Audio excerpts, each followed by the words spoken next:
나 때문에 삼족이 멸하오. 제발 놓으시오. 삼족이고 뭐고 내 지붕 안에 들어온 사람 놓는 법 없어. 매화에게 전해다오. 너는 내 벗이며 누이이며 어머니였다고. 전하, 보수주인 어몽도입니다. 이제 강을 건널 때입니다. 전하, 석 달 전 이름도 못 쓰던 녀석이 과거를 보겠답니다. 이 아이가 그를 깨치는 날이 내가 살아있는 이유가 되었소. 전하는 바에 의하면 영월 땅 청령포의 어몽도라는 호장이 살았다 하였지요. 호장이라 하면 그럴듯하게 들리겠으나 실상은 초가 20채 남짓한 마을의 살림을 도맡은 촌장에 지나지 않았소이다.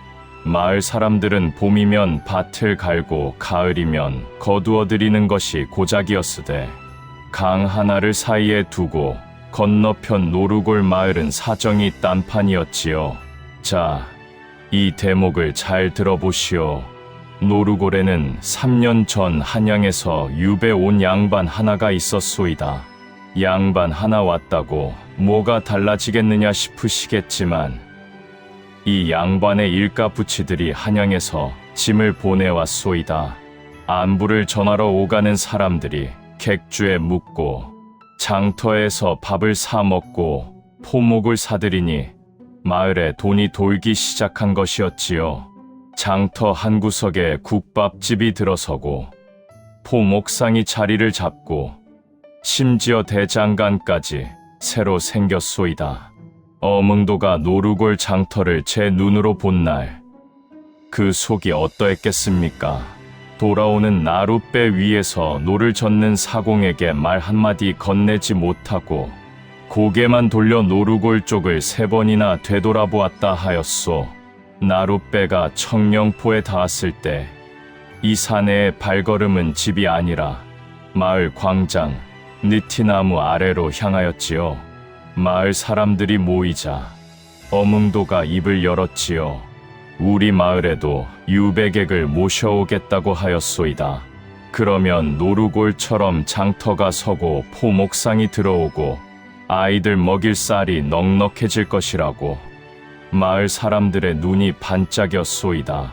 그러나 막동 아재라 불리는 장정 하나가 손을 들었지요. 유배객이라는 것이 죄인 아니냐고 하였지요.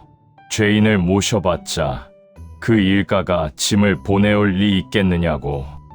호장이 막동 아재의 말을 잘랐소이다.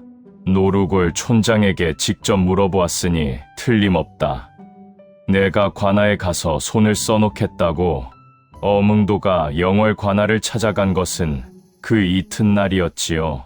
영월부 감찰 군관 어세겸은 관아 마당에서 칼을 갈고 있었소이다. 품에서 보자기를 꺼내 펴니 엽전 20냥이 드러났지요. 호장이 1년을 꼬박 모아야 겨우 마련할 돈이었소이다. 어세겸에게 말을 건넸지요.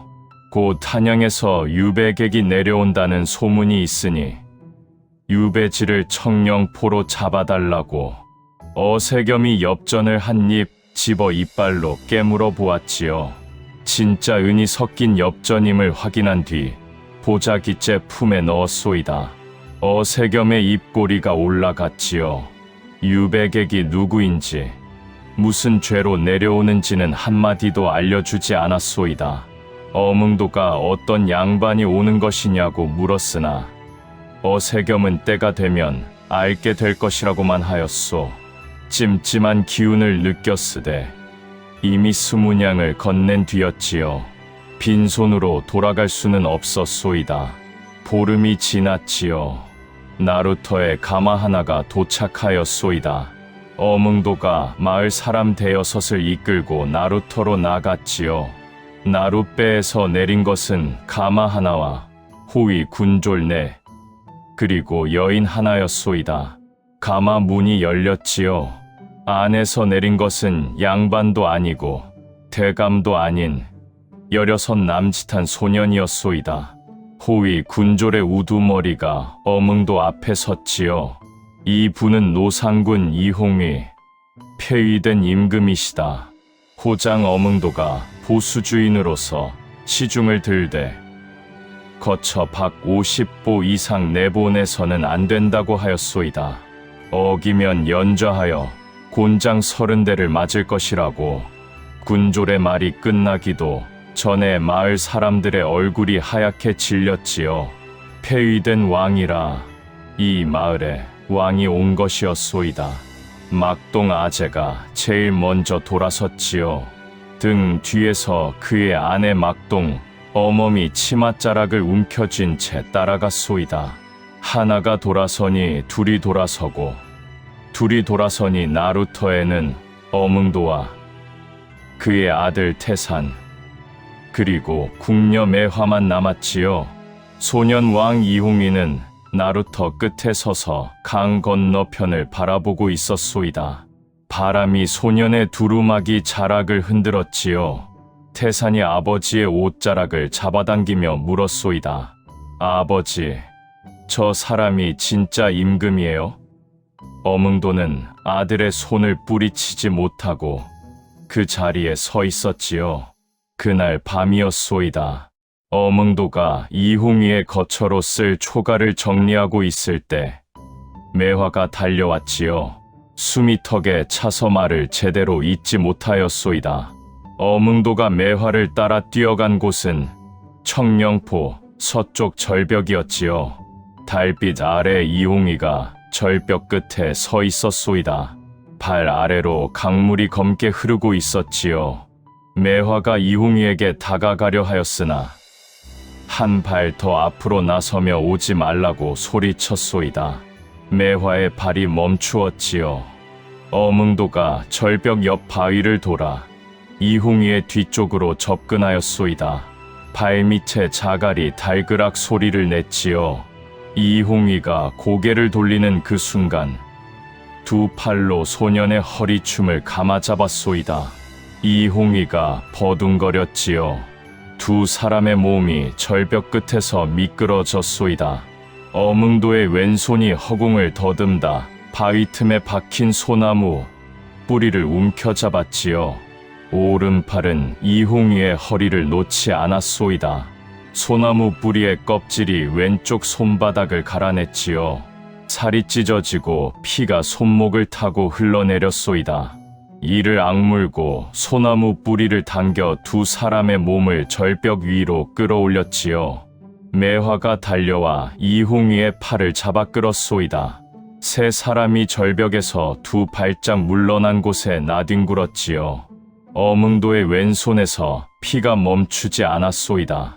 매화가 치맛자락을 찢어 어몽도의 손을 감쌌지요. 이홍이는 바닥에 주저앉은 채 하늘을 올려다보고 있었소이다. 입술이 파랗게 질려 있었지요. 호장이 이홍이 앞에 무릎을 꿇었소이다. 죽으시면 안 됩니다. 그 한마디가 절벽 위 바람 속으로 사라졌지요. 이홍이는 대꾸하지 않았소이다. 매화가 이홍이를 부축하여 거처로 데려갔지요. 어몽도는 절벽 끝에 홀로 남아 찢어진 왼손을 내려다보았소이다. 피가 스며든 삼배 위로 달빛이 번지고 있었지요. 다음 날 아침 어세겸이 포졸 둘을 데리고 마을에 들어왔지요. 어몽도의 집 마당에 서서 큰 소리로 읽어 내려간 것은 감시 규정이었소이다. 유배객이 거쳐 밖 50보를 넘으면 보수주인이 곤장 30대, 유배객이 도주하면 보수주인의 3족을 멸한다. 어세겸의 목소리가 마을 전체에 울려 퍼졌지요. 마을 사람들이 초가 문틈으로 내다보았소이다. 호장이 어세겸에게 다가갔지요. 스문양을 줬으면 좀 봐줄 수도 있지 않겠느냐고. 어세겸이 호장의 어깨를 밀어 넘어뜨렸소이다. 나는 명을 받들어 온 사람이요. 촌장, 잘 모시시오. 돌아서며 마을 입구에 포졸 하나를 배치하였지요. 어몽도가 흙바닥에 앉은 채 마을을 둘러보았소이다. 노루골처럼 장터가 서고 포목상이 들어올 줄 알았던 마을이었지요. 장터 대신 포졸이 들어선 것이었소이다. 스무냥은 날아갔고 감시 책임은 제 어깨 위에 올라앉았지요. 번영은커녕 족쇄를 산 꼴이었소이다. 태산이 달려와 아버지의 팔을 잡아 일으켰지요. 아버지, 손에서 피 나요. 어몽도가 어젯밤에 감았던 삼배를 내려다보니 붉은 얼룩이 마르지 않고 번져 있었소이다. 그로부터 사흘이 지났지요. 어몽도는 본전이라도 뽑아야 했소이다. 왕을 모셔왔으되 장터는 서지 않고 한양에서 짐을 보내오는 일가부치도 없었지요. 폐위된 왕에게는 챙겨줄 친족이 남아있지 않았던 것이었소이다. 그런데 더 큰 문제가 있었지요. 이홍이가 밥을 먹지 않았소이다. 매화가 거처 안에서 밥상을 차려 내밀어도 이홍이는 고개를 돌렸지요. 첫날도, 둘째 날도, 사흘째도 숟가락을 들지 않았소이다. 사발에 미음을 담아 입가에 갖다 대면 손등으로 사발을 밀어냈지요. 미음이 바닥에 쏟아졌소이다. 궁녀가 쏟아진 미음을 걸레로 닦고 다시 미음을 끓이고 다시 사발을 내밀었지요. 이홍이가 다시 밀어냈소이다. 나흘째 되는 날 매화가 어몽도를 찾아왔지요. 전하가 사흘째 물만 드신다고 이대로 가면 보름을 넘기지 못할 것이라고 어몽도가 마을 사람들을 불러 모았소이다. 우리가 가진 것 중 가장 좋은 것을 밥상에 올려보자고 막동 어머니 된장을 내왔지요. 직접 담근 것으로 3년 묵은 된장이었소이다. 윤 노인이 뒷산에서 캐온 어수리 나물 한 줌을 내놓았지요. 어몽도의 집에 남아있던 쌀 서대로 밥을 지었소이다. 궁궐 밥상에 비하면 초라하기 짝이 없는 상차림이었지요. 매화가 밥상을 들고 거처로 들어갔소이다. 이홍이가 벽을 보고 앉아 있었지요. 밥상을 내려놓으니 된장국에서 김이 올라왔소이다. 구수한 냄새가 좁은 거처 안에 퍼졌지요. 이홍이가 고개를 돌리지 않았소이다. 매화가 밥상 앞에 무릎을 꿇고 앉아 입을 열었지요. 이 된장은 이 마을 안하기 3년을 묵혀 만든 것이라고. 나물은 이 산에서만 나는 어술이라는 것인데 무인 한 분이 새벽부터 산에 올라 캐온 것이라고. 이 사람들이 전하를 살리고 싶어서 내놓은 것이라고. 소녀는 여전히 벽을 보고 있었소이다. 매화가 말을 이었지요. 전하의 어머니 현덕왕후께서도 이런 된장국을 좋아하셨다고. 궁에서 수라상이 올라와도 가끔 소반에 된장국 하나만 올려달라 하셨다고. 소년의 어깨가 움찔하였소이다. 고개가 돌아와 매화의 얼굴을 보았지요. 궁녀의 눈가가 젖어 있었소이다. 이홍이가 밥상 앞으로 몸을 돌려 숟가락을 집었지요. 된장국에 숟가락을 넣어 한 숟가락을 뜨더니 입에 넣었소이다. 매화가 고개를 숙였지요. 어깨가 떨리고 있었소이다. 여러분, 밥 한 숟가락이 뭐 대수냐 싶으시겠지만 죽으려던 사람이 숟가락을 드는 것은 살겠다는 뜻이었지요. 그 한 숟가락에 마을 사람들의 정성이 들어 있었고 매화의 눈물이 들어 있었고 돌아가신 어머니의 기억이 들어 있었소이다. 그날 이후 이홍이는 밥을 먹기 시작하였지요. 어몽도가 국리 끝에 다음으로 떠올린 것은 이홍이의 머리통 속에 든 글이었소이다. 왕이었으니 그를 알 것이고 그를 아는 사람이 이 근방에 없으니 아이들 훈장을 시키면 인근 마을에서 쌀이라도 들고 올 것이라고. 거처 문 앞에 서서 마을 아이들에게 그를 가르쳐달라고 말을 꺼냈소이다. 이홍이가 문을 열지 않았지요. 다음 날 다시 갔으나 역시 문은 닫혀 있었소이다. 사흘째 되는 날에도 문은 열리지 않았지요. 그런데 태산이라는 아이가 있었소이다. 이 녀석이 아버지 몰래 이홍이의 거처 앞마당에 와서 쪼그려 앉더니 나뭇가지로 땅바닥에 글자를 긁적이기 시작한 것이었지요. 제 이름 석자도 제대로 쓰지 못하면서 어디서 본 것인지 삐뚤빼뚤한 획을 땅에 그었소이다. 매화가 거처 안에서 이 광경을 보고 이홍이에게 무어라 말하였지요. 이홍이가 창문 틈으로 밖을 내다보았소이다. 마당에 쪼그려 앉아 나뭇가지를 쥐고 있는 아이의 뒷모습이 보였지요. 이튿날 아침, 태산이 또 왔소이다. 어제와 같은 자리에 쪼그려 앉아 같은 글자를 긁적이고 있었지요. 그때 거처 문이 열렸소이다. 이홍이가 문지방 위에 걸터 앉았지요. 태산이 고개를 들었소이다.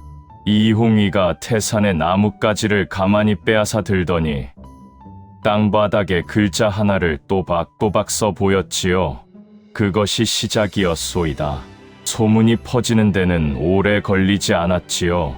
어몽도가 인근 마을에 직접 다리품을 팔았소이다. 폐위된 왕이 그를 가르쳐준다. 쌀 서대만 가져오면 아이를 보내도 좋다고. 처음에는 아무도 오지 않았지요. 그러다 이웃 마을에서 농사꾼 하나가 아들을 데리고 왔소이다. 쌀 서대를 보자기에 싸서 내밀며 이 녀석이 제 이름이라도 쓸 수 있게 해달라고. 하나가 오니 둘이 오고 둘이 오니 다섯이 왔지요. 이홍이의 거처 앞마당에 아이들이 줄지어 앉는 날이 생겼소이다. 이홍이가 아이들 앞에 앉아 땅바닥에 글자를 쓰면 아이들이 나뭇가지로 따라 썼지요. 틀리면 아이의 손을 잡아 획을 바로 잡아 주었소이다. 태산이 맨 앞줄에 앉아 가장 열심히 따라 썼지요. 이홍이가 글자를 보고 고개를 끄덕이면 아이의 얼굴이 환해졌소이다. 어몽도가 쌀을 모아 마을 사람들에게 나누었지요. 마을 사람들의 얼굴에서 겁이 조금씩 걷히기 시작한 것이었소이다. 어느 저녁이었지요. 이홍이가 거처 앞마당에서 아이들을 돌려보낸 뒤 혼자 앉아 있었소이다. 매화가 거처 안에서 이홍이의 두루마기를 꺼내 무릎 위에 펴놓고 바느질을 하고 있었지요. 솜의 끝이 닳아 실밥이 풀려 있었소이다. 매화의 손이 바늘을 놀려 한 땀 한 땀 꿰매고 있었지요. 이홍이가 거처 안으로 들어와 매화의 바느질을 보았소이다. 한참을 서서 보다가 이윽고 입을 열었지요. 어머니도 그렇게 바느질을 하셨느냐고. 매화의 바늘이 멈추었소이다. 고개를 들어 천천히 입을 열었지요. 현덕왕후께서는 바느질을 직접 하시지는 않았으나 전하의 베네 쩌고리만큼은 손수 지으셨다고. 전하가 태어나기 석 달 전부터 밤마다 등잔 앞에 앉아 한 땀씩 바늘을 놀리셨다고. 그런데 전하가 태어난 지 하루 만에 돌아가셨으니 그 베네 쩌고리를 전하에게 직접 입혀보시지 못하셨다고. 이홍이가 문지방에 걸터 앉아 아무 말도 하지 않았지요. 매화가 다시 바늘을 들어 솜의 끝을 꿰맸소이다. 등잔불이 흔들려 두 사람의 그림자가 벽 위에서 일렁였지요. 자, 이 대목을 잘 들어보시오. 매화라는 여인이 어떤 사람이었는지를 알아야 뒤에 벌어지는 일을 알 수 있지요. 매화는 현덕왕후가 세자빈이던 시절부터 곁을 지킨 궁녀였소이다. 이홍이가 태어나는 것을 보았고 걸음마를 떼는 것을 보았소이다. 그를 배우는 것도 지켜보았지요. 현덕왕후가 산후에 돌아가신 뒤로는 매화가 어린 이홍이의 젖은 이불을 갈아주었소이다. 밤에 울면 등을 토닥여주고 아침이면 새수물을 떠다 주었지요. 궁녀라는 이름이 붙어 있었으되 이홍이에게 매화는 벗이고 누이이고 어머니였소이다. 그날 밤 매화가 두루마기를 다 기워 이홍이의 잠자리 옆에 개어 놓았지요. 이홍이가 두루마기를 들어 솜의 끝을 보았소이다. 바느질 땀이 촘촘하고 고왔지요. 자, 이 대목에서 무슨 일이 벌어졌는지 들어보시오. 어느 날 밤이었지요. 마을 외곽밭에서 소 한 마리가 울부짖는 소리가 들려왔소이다. 아침이 되어 밭에 가보니 소의 목덜미가 물어뜯겨 있었지요. 발자국이 소나무 숲 쪽으로 이어져 있었소이다. 호랑이였지요. 마을 사람들이 어뭉도의 집 마당에 모였소이다. 막동 아재가 소리를 높여 관아에 알려 포수를 불러야 한다고 하였지요. 호장이 고개를 저었소이다. 관아에 알리면 어세겸이 마을을 뒤집어 놓을 것이고 그러면 유백의 감시가 더 빡빡해진다고. 그날 밤 마을 장정들이 횃불을 들고 마을 외곽에 불을 밝혔지요. 호랑이가 횃불을 피해갈 것이라 믿었소이다. 그런데 호랑이라는 짐승이 불빛쯤에 겁먹을 놈이 아니었지요. 이경이 지났을 무렵이었소이다. 태산이 뒷간에 다녀오려고 초가 문을 열었지요. 마당 한가운데 호랑이가 서 있었소이다. 횃불 빛에 호랑이의 눈이 노랗게 빛났지요. 태산의 입에서 비명이 터져 나왔소이다. 이홍위의 거처는 태산의 집에서 15보 거리에 있었지요. 비명 소리에 이홍위가 거처 문을 열었소이다. 거처 벽에 걸려 있던 것은 장시경 각궁이었지요. 유배 올 때 호위 군졸이 두고 간 것으로 화살 석 대가 함께 있었소이다. 이홍위가 각궁을 집어들었지요. 소년이 마당으로 뛰쳐나왔소이다. 호랑이가 태산 쪽으로 고개를 낮추고 있었지요. 첫 번째 화살을 시위에 걸고 당겼소이다. 화살이 호랑이의 옆구리를 스치며 지나갔지요. 호랑이가 고개를 돌려 이홍위를 보았소이다. 두 번째 화살을 걸고 이번에는 시위를 끝까지 당겼지요. 화살이 호랑이의 목에 박혔소이다. 호랑이가 앞발을 한번 내디디더니 옆으로 쓰러졌지요. 먼지가 일었소이다. 마을 사람들이 횃불을 들고 달려왔지요. 태산이 초가 문을 등지고 바닥에 주저앉아 있었소이다. 이홍위는 각궁을 쥔 채 서 있었지요. 손이 떨리고 있었소이다. 매화가 달려와 손에서 각궁을 빼앗았지요. 어뭉도가 뒤늦게 도착하였소이다. 죽은 호랑이를 보았고 태산이 무사한 것을 보았고 각궁을 쥐고 있던 이홍위를 보았지요. 태산을 끌어안고 고개를 돌려 이홍위를 보았소이다. 소녀는 이미 매화의 부축을 받으며 거처로 돌아가고 있었지요. 어뭉도가 이홍위의 등 뒤를 향해 허리를 깊이 숙였소이다. 이홍위는 돌아보지 않았지요. 그 뒤로 마을이 달라졌소이다. 마을 사람들이 이홍위의 거처 앞에 고기와 채소를 놓아두기 시작하였지요. 막동 어멈이 된장국을 끓여 사발째 가져왔소이다. 막동 아재가 거처 울타리에 부러진 나무를 고쳤지요. 아무도 말로 고맙다 하지 않았소이다. 그저 놓아두고 고치고 돌아갔지요. 이홍위도 달라졌소이다. 어느 날 저녁 마을 사람들이 호랑이 고기를 나눠 먹는 자리가 벌어졌지요. 막동 아재가 불을 피우고 막동 어멈이 고기를 구웠소이다. 어뭉도가 이홍위의 거처로 가서 고기 한 점이라도 드시겠느냐고 물었지요. 이홍위가 거처 문을 열고 나왔소이다. 마당에 둘러앉은 마을 사람들 사이에 소년이 앉았지요. 막동 어멈이 나무십 위에 고기 한 점을 올려 이홍위 앞에 내밀었소이다. 고기를 집어 입에 넣었지요. 태산이 옆에 찰싹 붙어 앉았소이다. 불빛에 사람들의 얼굴이 붉게 물들었지요. 왕도 아니고 백성도 아닌 그냥 사람들이 불 앞에 앉아 고기를 나눠 먹고 있었소이다.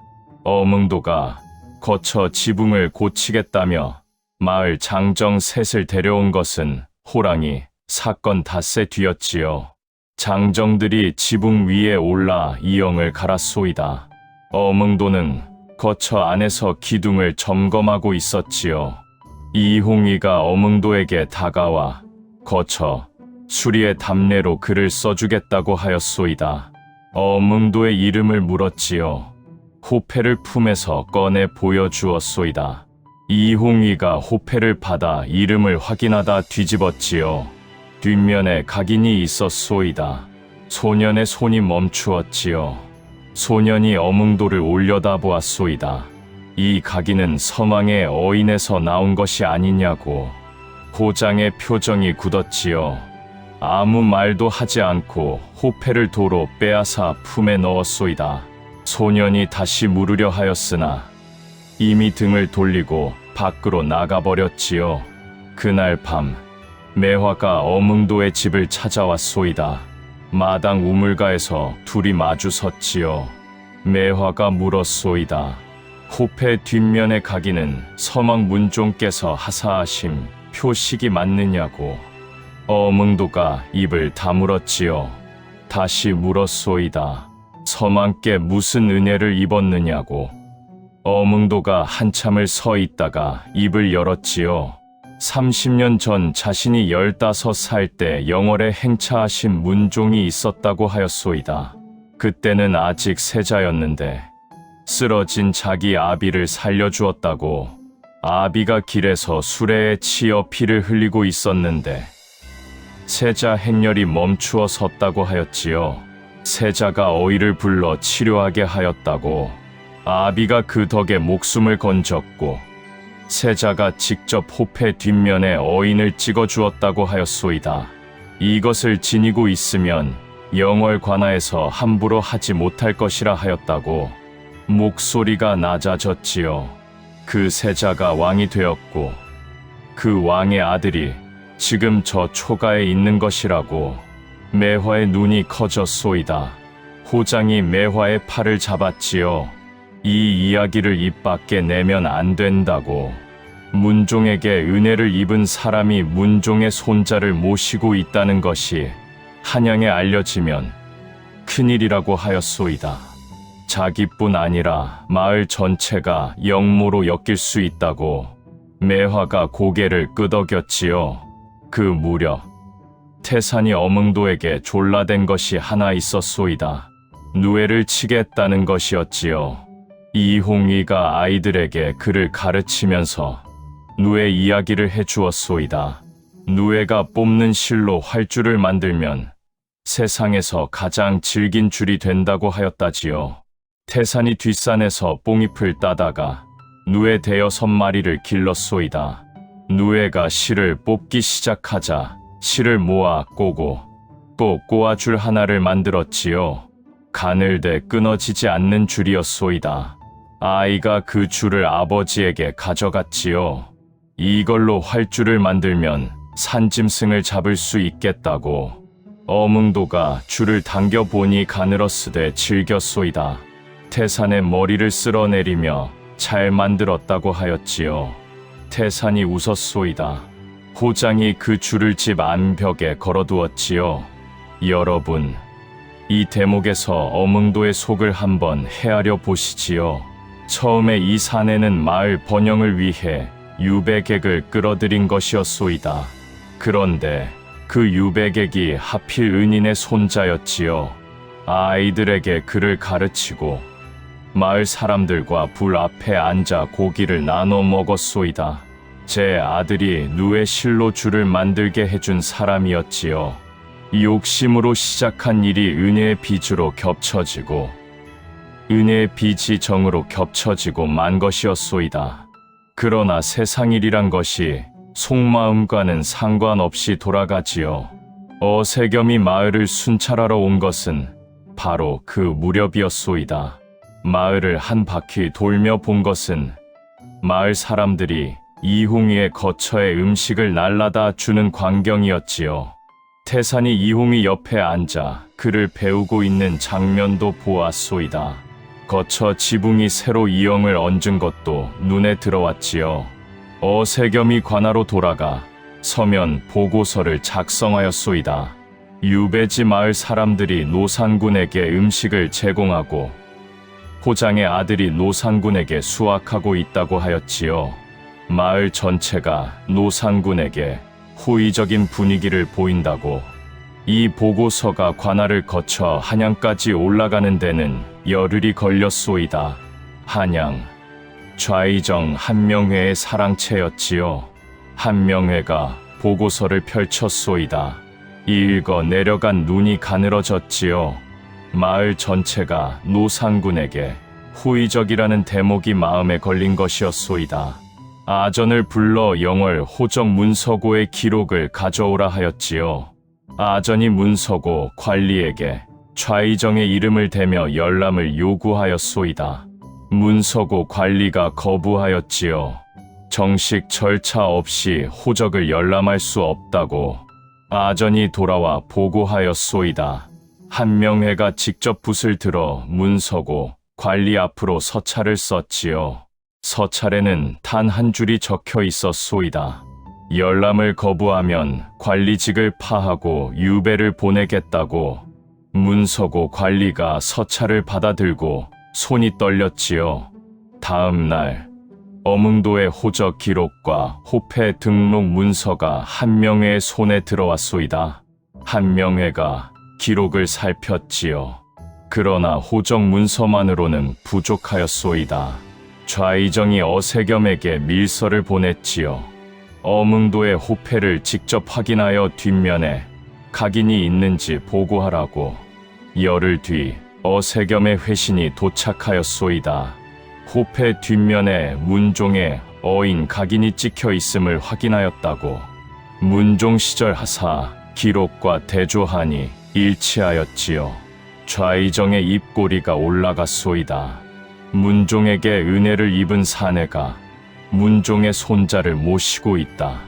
이것을 주면 어문도를 줄 수 있다는 뜻이었지요. 한명회가 궁중 장인을 불러들였소이다.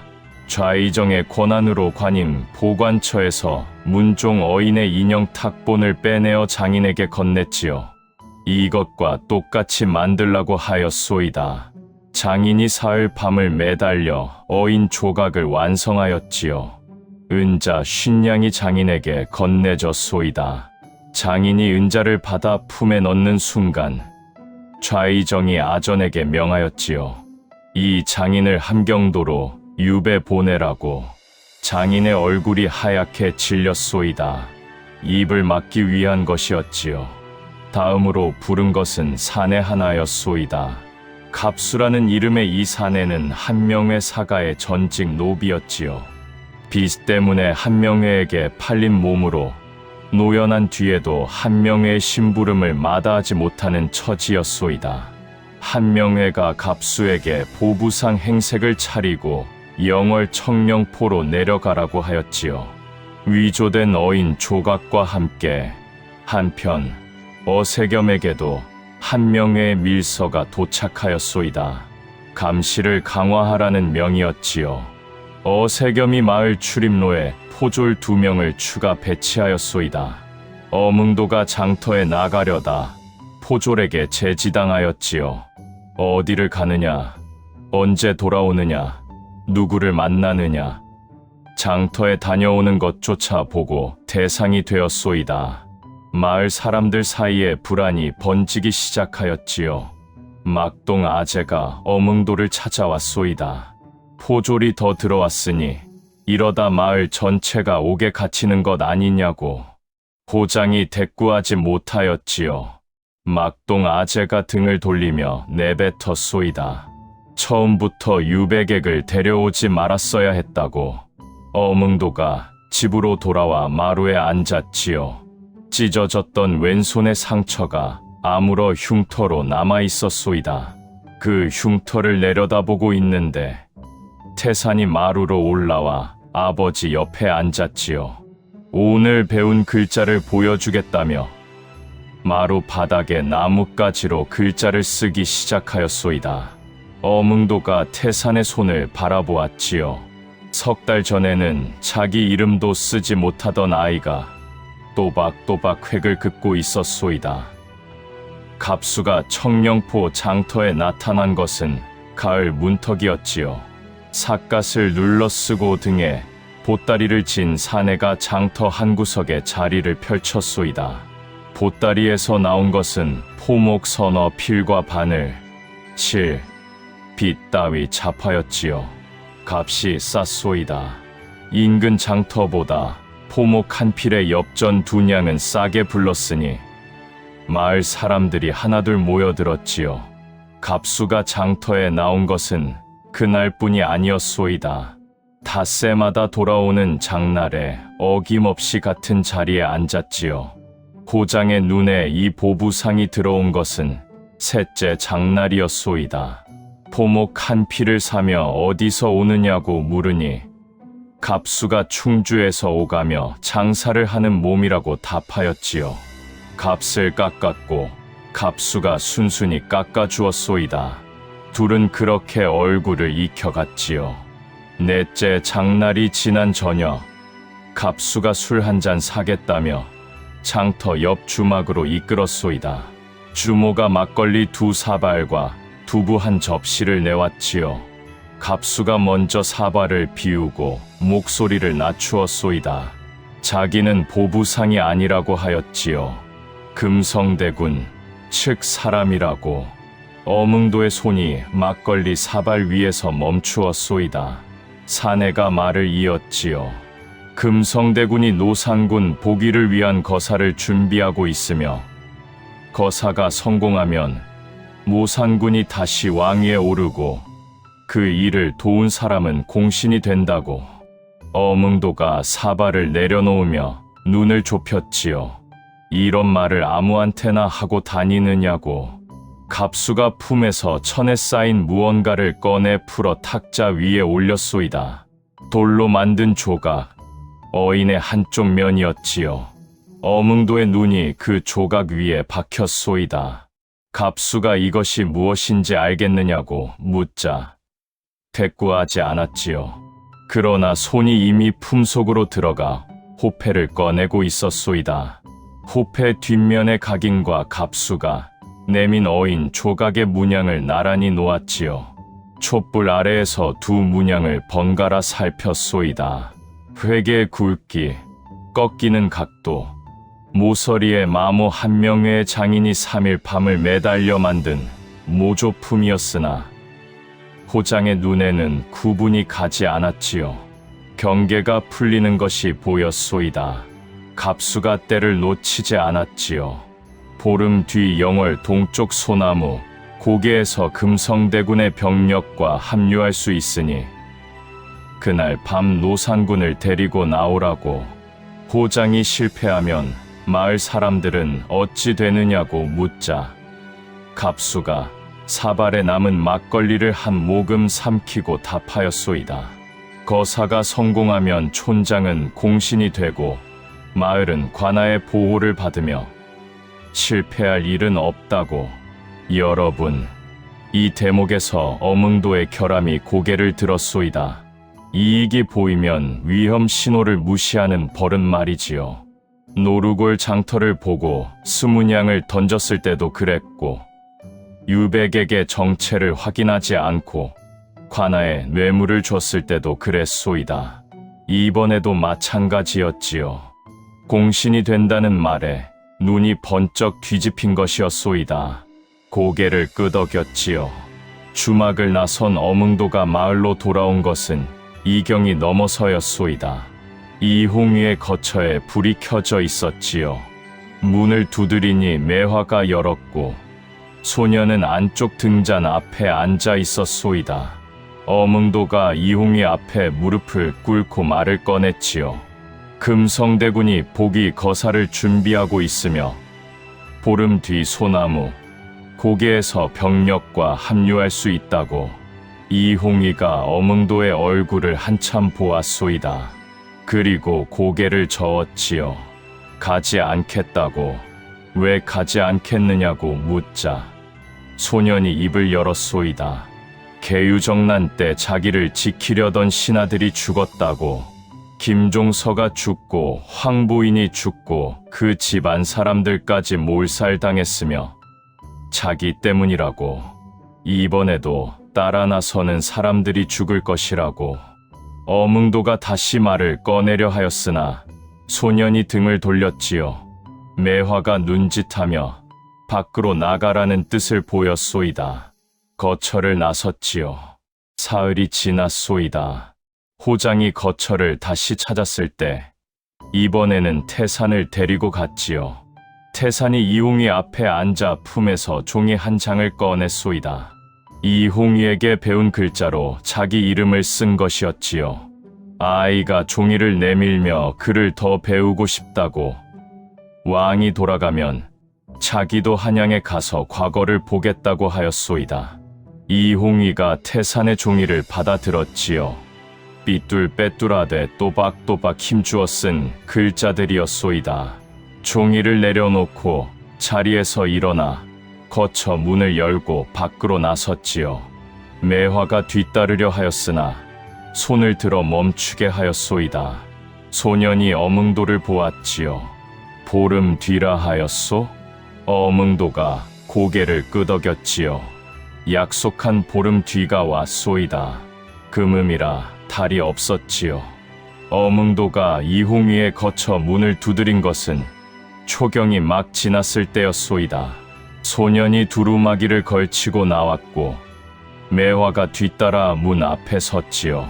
어몽도가 매화에게 마을에 남아 태산을 돌봐달라고 일이 잘 되면 보름 안에 돌아오겠다고 하였소이다.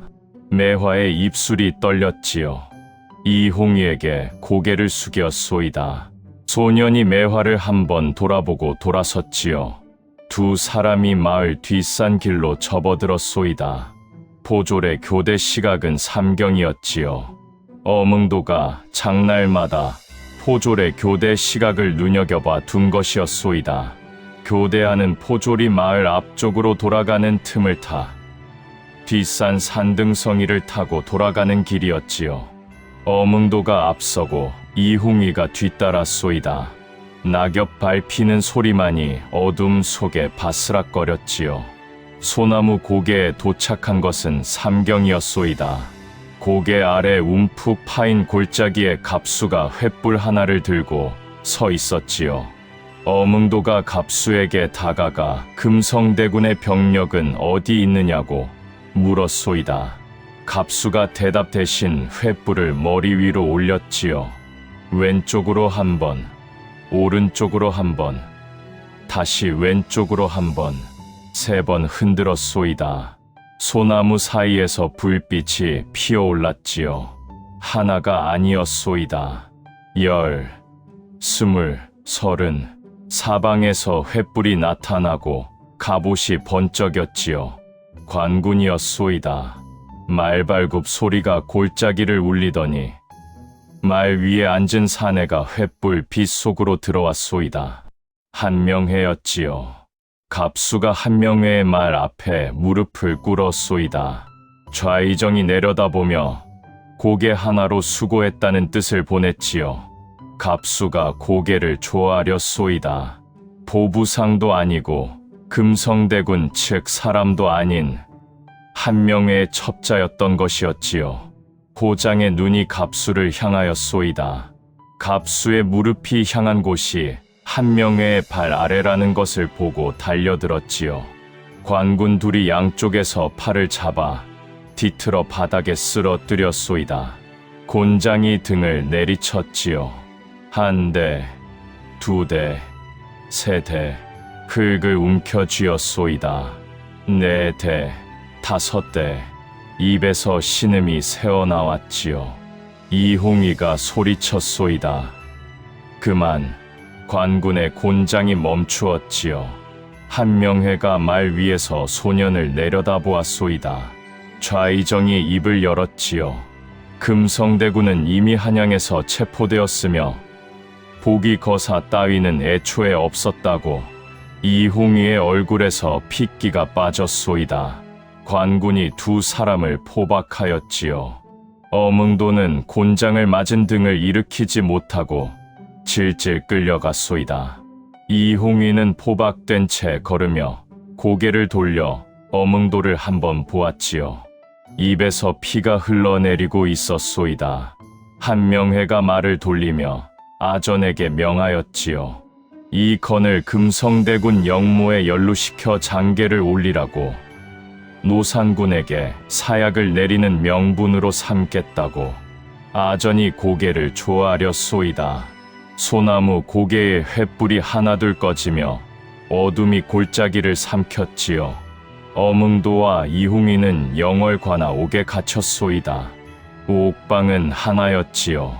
차가운 돌바닥 위에 집 한 줌이 깔려 있었소이다.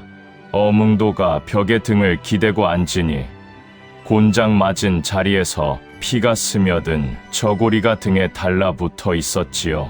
소녀는 옥방 구석에 앉아 한참을 입을 열지 않았소이다. 이윽고 입을 열었지요. 자기 말을 들었어야 했다고, 자기를 따라 나서면 죽는다고 했다고. 어뭉도가 고개를 들어 소년을 보았소이다. 내가 따라 나선 것이 아니라 내가 데리고 나간 것입니다. 이홍이가 고개를 돌렸지요.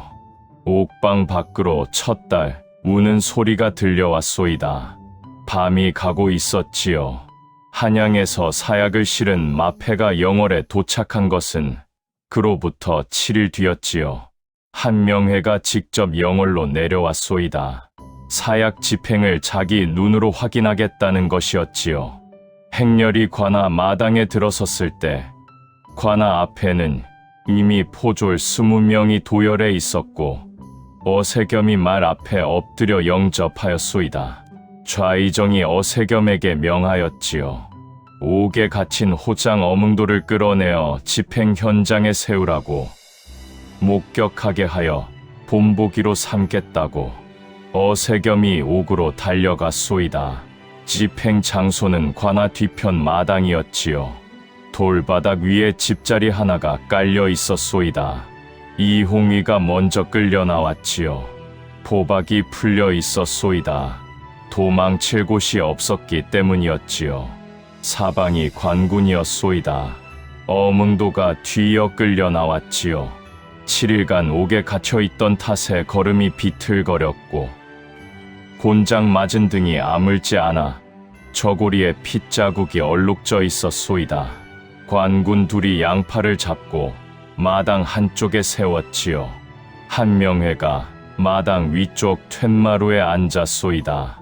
아전이 사약 사발을 쟁반에 받쳐 들고 이홍이 앞에 무릎을 꿇었지요. 사발 안에 검붉은 약물이 담겨 있었고 쓴 냄새가 마당에 퍼졌소이다. 소년이 사발을 받아 두 손으로 감쌌지요. 손이 떨리지 않았소이다. 사발을 들어 코 앞까지 올려 냄새를 맡더니 돌바닥 위에 엎었지요. 검붉은 약물이 돌 틈 사이로 흘러들었소이다. 쟁반을 들고 있던 아전이 뒤로 물러났지요. 한명회가 툇마루에서 일어나 이홍이를 내려다보았소이다.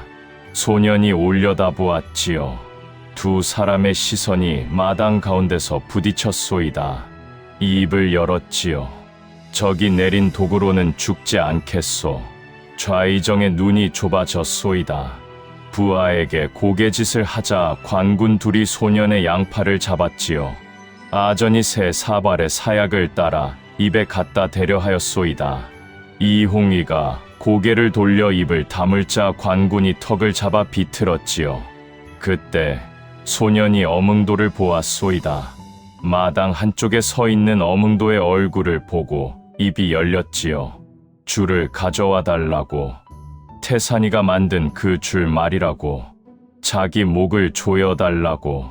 적의 손이 아닌 자기가 믿는 사람의 손으로 죽겠다고. 관군이 멈추어 한명회를 돌아보았소이다. 좌의정이 툇마루에 서서 이홍이와 어뭉도를 번갈아 보았지요. 한참이 지났소이다. 좌의정의 입꼬리가 올라갔지요. 촌장이 제 손으로 왕을 죽이게 하면 마을 사람 누구도 시신의 손을 댈 수 없을 것이었소이다. 왕을 죽인 사내의 마을이라는 낙인이 찍히는 것이었지요. 고개를 끄덕였소이다. 어차피 죽이는 것은 같으니 이 대목에서 이야기의 숨결을 좀 고르겠소이다. 어뭉도가 어세겸에게 집에서 가져올 것이 있다고 말하자 어세겸이 포졸 하나를 붙여 마을로 보냈지요.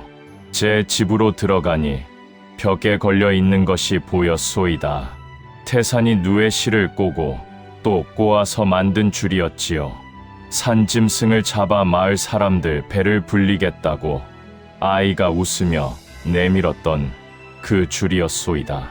줄을 벽에서 내려 손안에 감았지요. 가늘되 끊어지지 않는 줄이었소이다. 줄을 쥐고 한참을 서 있었지요. 집 안쪽 방에서 인기척이 났소이다. 태산이 문틈으로 아버지를 보고 있었지요. 아이의 눈이 아버지 손에 쥐어진 줄을 보고 있었소이다. 집 안에 있으라고, 밖에 나오지 말라고 하였지요. 태산이 고개를 끄덕이고 문이 닫혔소이다. 이 사내가 집을 나섰지요. 관아 마당으로 돌아오니 이홍이가 집자리 위에 무릎을 꿇고 앉아 있었소이다. 고개를 들어 어뭉도를 보았지요. 손에 줄이 쥐어져 있는 것을 보았소이다. 소년이 입을 열었지요. 어뭉도에게 그대와 마을 사람들에게 해가 가지 않도록 하겠다고 관아로 가라고 하였소이다. 어뭉도가 고개를 저었지요. 이홍이 앞에 무릎을 꿇었소이다. 두 사람이 마주 앉았지요.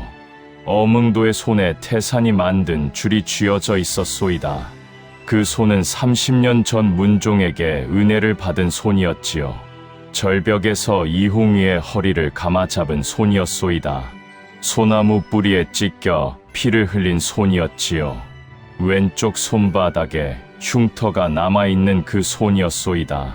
전하, 보수주인 어뭉도입니다. 이제 강을 건널 때입니다. 줄을 이홍이의 목에 걸었지요. 소년이 어뭉도를 보며 입을 열었소이다. 매화에게 전해달라고. 너는 내 벗이며 누이이며 어머니였다고. 눈을 감았지요. 어뭉도의 손이 줄 양쪽 끝을 잡았소이다. 손가락에 힘이 들어갔지요. 태산이 꼬고 또 꼬아 만든 줄이 팽팽해졌소이다. 산짐승을 잡으려던 삶의 줄이 가장 살리고 싶었던 사람의 숨을 끊는 줄이 된 것이었지요. 이홍이의 몸이 앞으로 기울었소이다. 그리고 쓰러졌지요. 이 팔자야, 이 기구한 팔자야. 16해를 산 소년이었소이다. 왕이었다가 죄인이 되었고, 죄인이었다가 사람이 되었고, 사람이었다가 여기 차가운 돌바닥 위에 엎어진 것이었지요.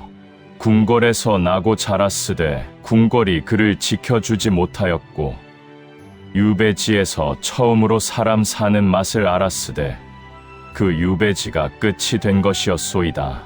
된장국한 사발에 숟가락을 들던 날이 있었지요. 불 앞에 앉아 고기를 나눠 먹던 밤이 있었소이다. 아이들에게 글자를 가르쳐 주던 낮이 있었지요. 매화가 기워준 두루마기를 입고 잠들던 밤이 있었소이다. 그 모든 것이 끝난 것이었지요. 한명회가 아전에게 시신을 강에 던지라고 명하였소이다. 관군 넷이 이홍이의 시신을 들어 관아 뒤편 강가로 옮겼지요. 시신이 강물 위에 떨어지며 물보라가 일었소이다. 강물이 시신을 감싸 떠내려가기 시작하였지요. 소식은 청령포 마을에 반나절 만에 퍼졌소이다. 매화가 강가로 달려왔지요. 어뭉도가 매화에게 이홍이의 마지막 말을 전하였소이다. 너는 내 벗이며 누이이며 어머니였다고. 매화가 걸음을 멈추고 한참을 서 있었지요. 그리고 강둑 위로 올라갔소이다. 이홍이의 시신은 이미 보이지 않았고 강물만 흐르고 있었지요. 매화가 신발을 벗어 집신 한 켤레를 강둑 위에 나란히 놓았소이다. 베넷 저고리를 지어준 어머니 대신 젖은 이불을 갈아주고 밤에 등을 토닥여주던 여인이 있었지요. 그 소년이 강물에 떠내려갔으니 그 여인이 그 강물을 따라간 것이었소이다.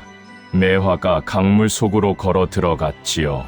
머리가 물속에 잠길 때까지 뒤돌아보지 않았소이다. 한명회가 관아 앞에 방을 붙였지요. 노상군의 시신을 거두는 자는 삼족을 멸한다고. 방문 앞을 지나는 사람들이 고개를 숙이고 빠르게 걸음을 옮겼소이다. 집행이 끝난 뒤 한명회가 어세겸에게 어문도의 이름을 영모 연루 기록에서 삭제하고 방면하라고 명하였지요. 어세겸이 고개를 조아렸소이다. 어문도는 그렇게 풀려났지요.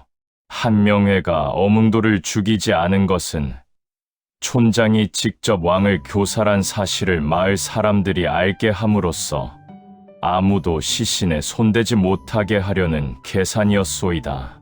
왕을 죽인 사내가 왕의 시신을 거두겠느냐는 것이었지요.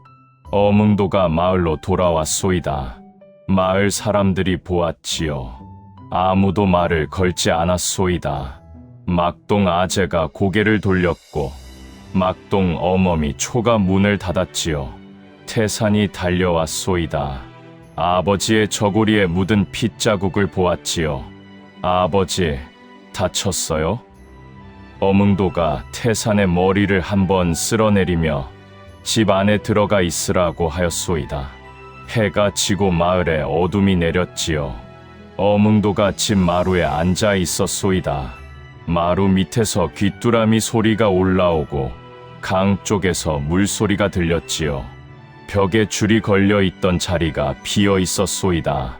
태산이 만든 줄은 관아, 마당 돌바닥 위에 버려져 있을 것이었지요. 자리에서 일어나 안방으로 들어가니 태산이 잠들어 있었소이다.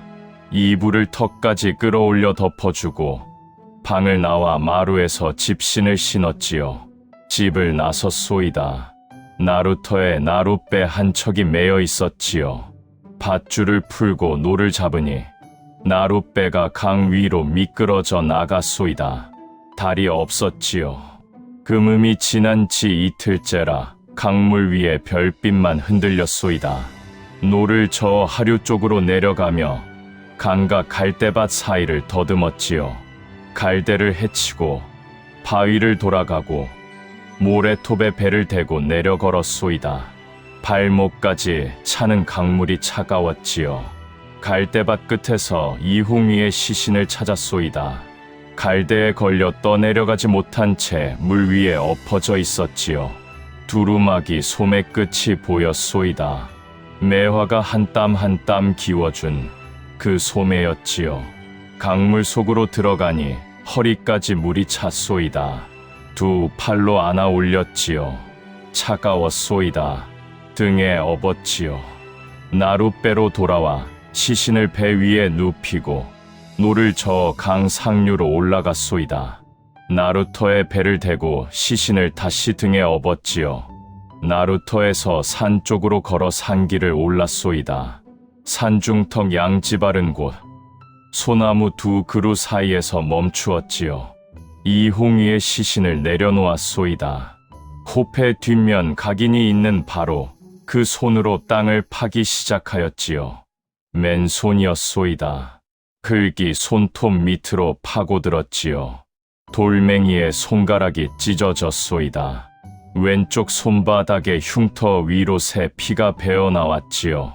절벽에서 소나무 뿌리를 잡을 때 찢어졌던 그 자리였소이다. 멈추지 않았지요. 얼마나 팠는지 모르겠소이다. 손이 아닌 팔뚝까지 흙투성이가 되었을 때 사람 하나 누일 만한 구덩이가 파졌지요. 이홍이의 시신을 구덩이 안에 눕히고 옷깃을 여며 주었소이다. 매화가 기운 소매 끝을 손으로 한번 쓸고 흐트러진 머리카락을 쓸어 넘겼지요. 흙을 덮었소이다. 한 줌, 두 줌, 이홍이의 얼굴 위로 흙이 올라갔지요. 발이 묻히고, 다리가 묻히고, 가슴이 묻히고, 마지막으로 얼굴이 흙 아래로 사라졌소이다. 어문도가 봉분 앞에 무릎을 꿇고 고개를 숙였지요. 한참을 그렇게 있었소이다. 소나무 가지 사이로 바람이 지나가고 귀뚜라미 소리가 산 아래에서 올라왔지요. 이 사내가 일어섰소이다. 산을 내려왔지요. 날이 밝았소이다. 어세겸이 강가에서 나룻배가 이동한 흔적을 발견하였지요. 배 밑에 젖은 갈대 조각이 붙어 있었고 모래톱 위에 발자국이 찍혀 있었소이다. 강가에서 산 쪽으로 이어지는 젖은 발자국도 있었지요. 발자국의 주인을 짐작하는 데는 오랜 시간이 걸리지 않았소이다. 보고서를 작성하여 어뭉도라는 이름을 적고 봉한 뒤 파발에 실어 한양으로 보냈지요. 한양, 한명회의 사랑채였소이다. 밤이었지요. 촛불이 책상 위에서 흔들리고 있었소이다. 한명회가 보고서를 받아 봉인을 뜯고 펼쳐 읽어 내려갔지요. 어뭉도라는 석차 위에서 눈이 멈추었소이다. 보고서를 들고 한참을 앉아 있었지요. 촛불이 지직거리며 심지가 짧아지고 있었소이다. 좌의정이 보고서를 촛불 위로 가져가자 종이 끝에 불이 붙었지요. 불꽃이 종이를 타고 올라가 어뭉도라는 글자 위를 지나갔소이다. 종이가 재로 변하여 책상 위로 떨어졌지요. 한명회가 자리에서 일어나 방문을 열고 나갔소이다. 빈 사랑채에 촛불만 남았지요. 심지가 끝까지 타들어가고 있었소이다. 어뭉도와 태사는 그 뒤로 영월을 떠났지요. 종적을 감추었소이다. 어디로 갔는지 아는 사람은 없었지요. 전하는 바에 의하면 이홍이가 묻힌 그 자리는 242년 뒤 장릉이 되었다 하였소이다. 이홍이는 단종으로 복이 되었지요. 어뭉도는 공조판서로 추증되었소이다. 소나무 두 그루 사이 양지발은 그 자리에 지금도 봉분이 남아있지요.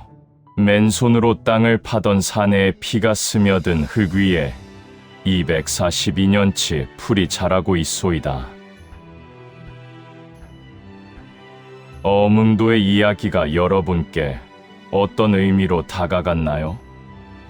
이야기의 주인공을 응원하신다면 구독과 좋아요로 함께해 주세요. 여러분의 응원이 다음 이야기를 만드는 가장 큰 힘이 됩니다. 지금까지 정간의 실록이었습니다. 감사합니다.